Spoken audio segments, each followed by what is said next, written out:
Welcome back to Summer at Burlington. Today we're going to be thinking about the meal that is Mission Monday. Have you got any food disasters?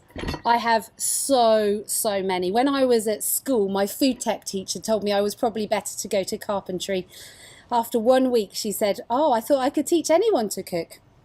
And then there was the Christmas where I didn't actually manage to cook the turkey properly and we ended up microwaving it, which I'm not sure was any better. We've even been to a wedding where everybody ate the food before we got there, so we ran out of food at a wedding. I wonder if you've got any food disasters that you could share and make us all have a giggle about. Today we're going to learn about Jesus telling us a story of perhaps what could have been a food disaster. It's one of our family favourites, the feeding of the 5,000. Maybe you want to pause the video right now and read it from a family Bible or have a read of the story yourself.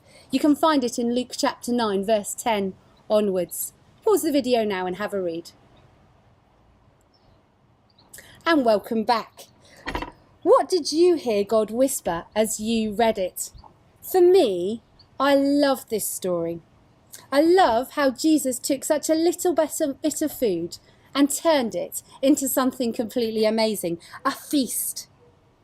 I also love the fact that Jesus' teaching must have been so captivating that they didn't even think about their rumbling tummies. It says there were children there. That's amazing. How many times a day do children say, I'm hungry? Jesus' teaching must have been so captivating that they didn't even think about where the next meal was coming from. But more amazing than that, I find that the story about the little boy giving up his lunch is just extraordinary. He gave up everything he had in that moment, and the amazing miracle happened.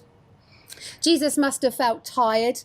He'd been teaching all day, and yet Jesus turns what could have been a nightmare, a food nightmare, into an amazing opportunity of God's provision.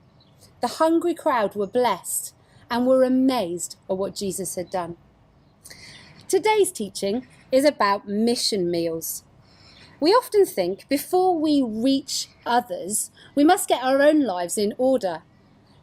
Often we think that if we are too tired to invite people, then we shouldn't bother doing it because they won't have our best. Or if our house isn't tidy enough, then, we can't possibly invite them to eat with us.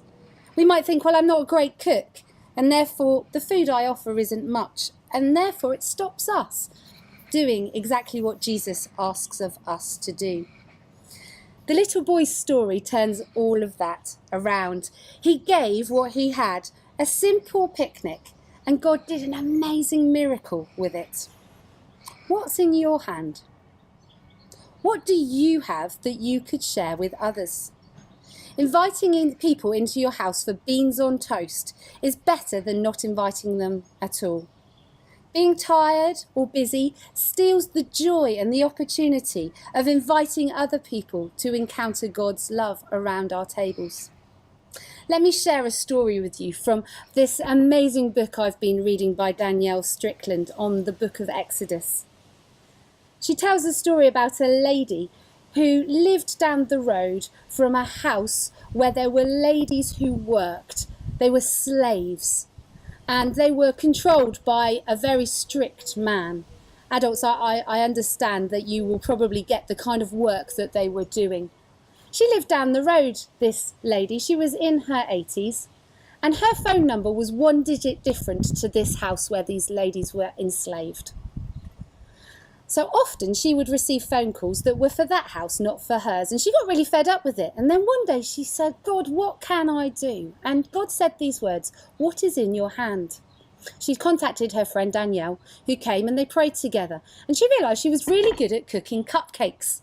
And then God said, why don't you use that? So she baked a load of cupcakes. She went up to the road where these ladies worked. She knocked on the door and said, excuse me, I've baked you some cupcakes because I want to show you how much God loves you.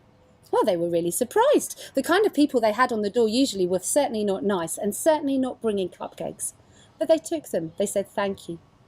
Then the next week she did the same, bringing more cupcakes.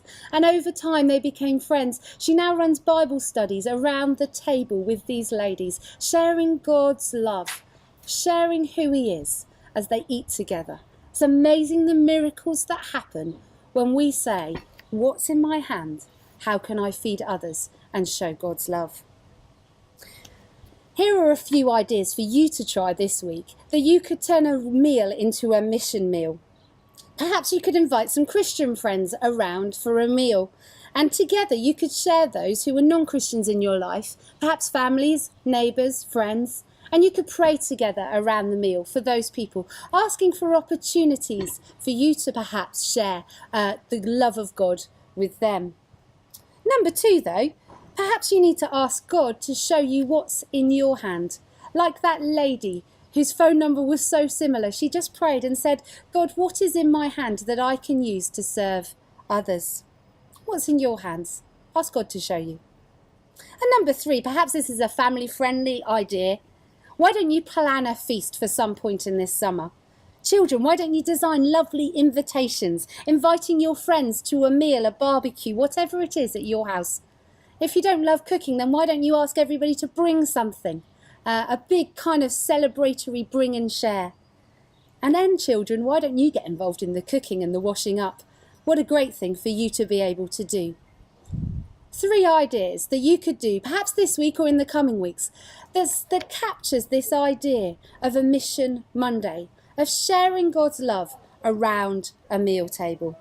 We'd love to know how you get on. Let us know on the Facebook or in another way.